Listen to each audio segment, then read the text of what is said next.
YouTube, have you ever recorded 3 videos and then realized that your mic was muted? No, you haven't? Well, guess what? I just did. So I'm a little bit on the frustrated side. It's fine. I didn't have anything to do today. Hope you're doing well. In the red, we have Rubenstock playing as the Teutons.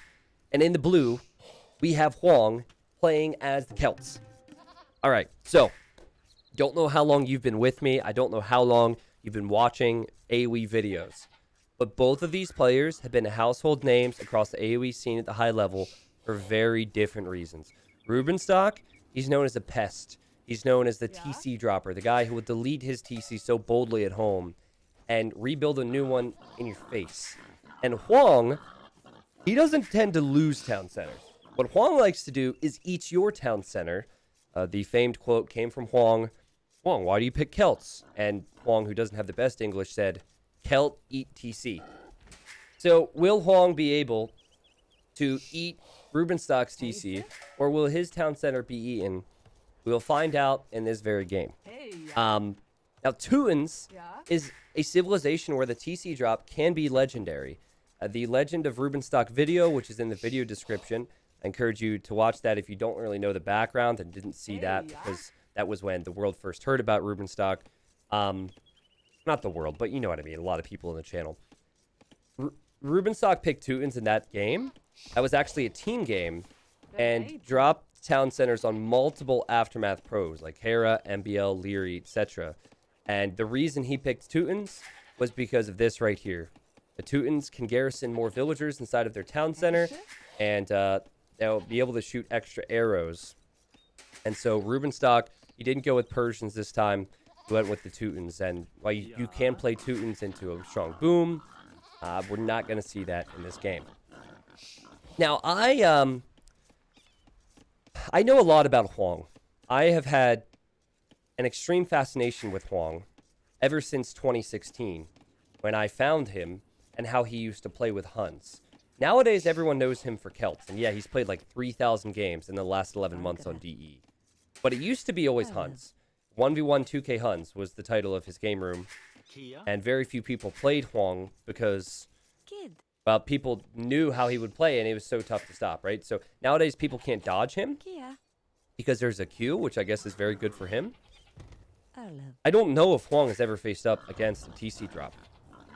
And from what I know about Hoang, he's not really the type of guy to know other players' styles.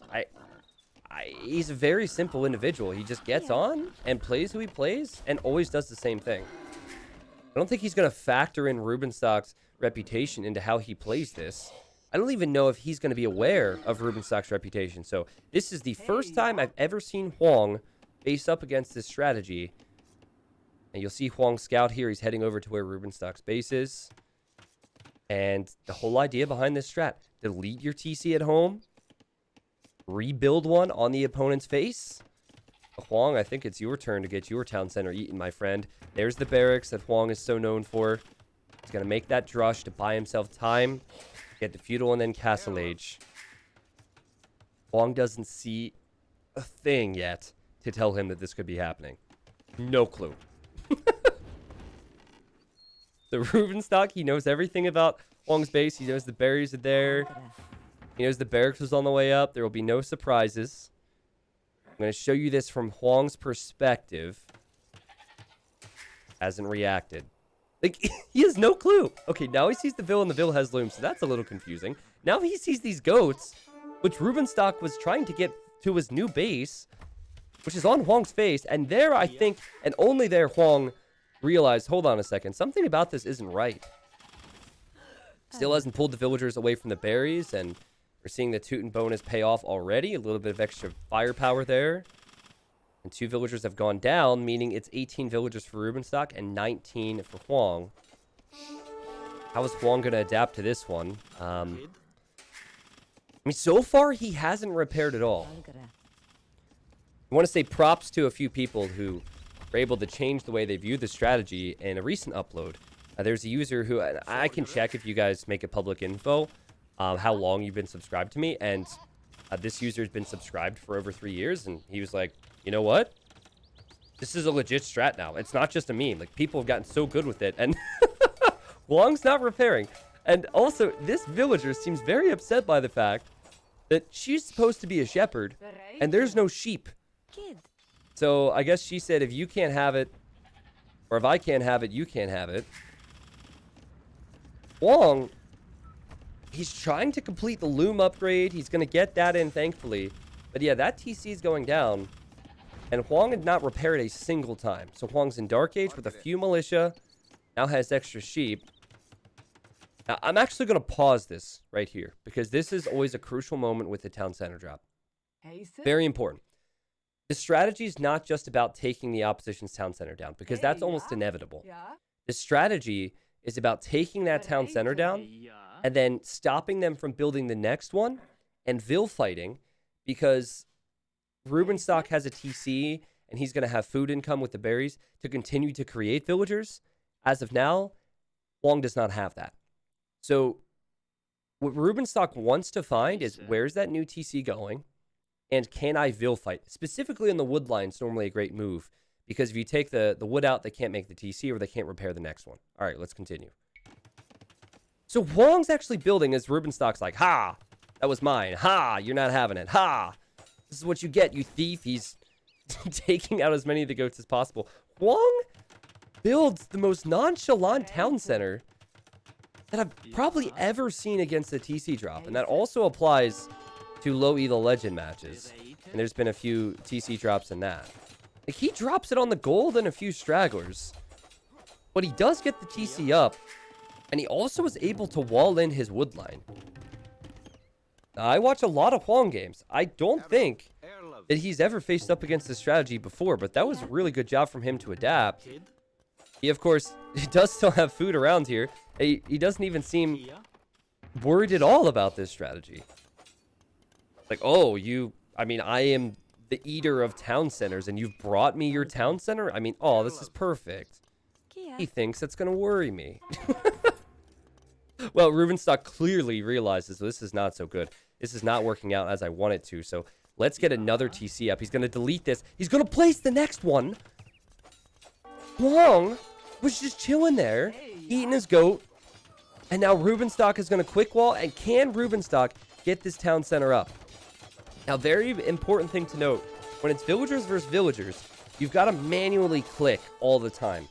When it's villagers and militia and a scout against villagers, the militia are attacking without you having to do much. You just leave them on attack stance. Sure, a bit of micro is helpful, but those militia are very speedy and they're doing work right now.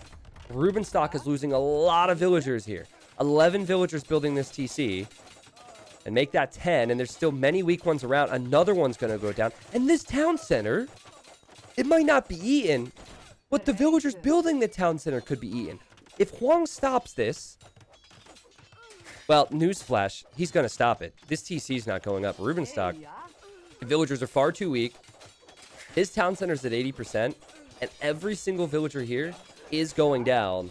And Rubenstock taps out and calls the GG, excuse me. I am just... on so many levels, I am surprised and befuddled by that game. 13-28, one of the shortest games that you'll see. But what's so confusing to me is how good, in some ways, Hoang reacted to that. But also, it was good because it was bad. Let me explain. Normally, you want your TC on a wood line. Hoang built what is pretty much a farm TC. He has a few stragglers here, and he has a gold. But he just placed it immediately. It went up. That is a huge reason why he ends up being the victor here. The other thing, he didn't even think about repairing once. I've seen people not repair before, and the strategy still ended up doing wonders against them. That was also, like, I'm just like, wait, what? He didn't even try and keep it up a little bit longer? No, he didn't play into the TC drop at all. He just let his TC go down. And then probably the most astounding thing about Hoang's reaction is that he didn't even try and block this TC foundation. He didn't place palisade walls, which we've been seeing a lot of. He didn't place houses. He just let it happen. So I'm not sure if Like, if this happens again, I'm actually going to message Rubenstock and say, hey, if you play Hoang again, try it. I'm not sure if it was Hoang being extremely comfortable in the situation because he hasn't seen it working well, or if it was just like overall a series of very fortunate events for Hoang or unfortunate events for Rubenstock. Hoang, he played this like the strategy should never work. And it was probably one of the easiest games that he had on the day. 14 kills and 7 deaths. That's it. It happened. The legends faced off, and Hoang got the better of Rubenstock. There's the KD. I mean, I don't know if any of this really matters. The TC drop looked silly, and I've been meaning to get this up to YouTube for you guys because people have been asking about it. So I'm curious to read your thoughts in the comments, and I'm very curious to see if they will do this again. I will send a message to both of them about it. Trust me. Maybe we can get a bit of a show match in. Thanks for watching, everybody. I hope you have a splendid day, and appreciate you. See ya.